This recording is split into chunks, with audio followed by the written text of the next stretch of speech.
Всем привет! Хочу поделиться со всеми, как убрать скрип в районе водительского стекла. Он находится вот здесь вот. Когда едешь, такой звук, как будто пенопласт трется. Постоянно скрипит.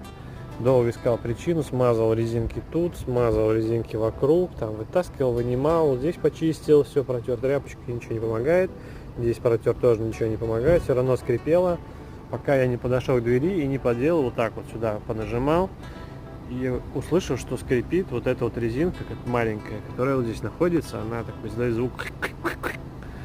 Вот, я взял срочно силикон и вот так прошелся силиконом, смазал и уже проехал много сотен метров, ничего не скрипит, все зашибись. Поэтому смазывайте свои резинки вот здесь в первую очередь. Вот, я думаю, что многим это поможет.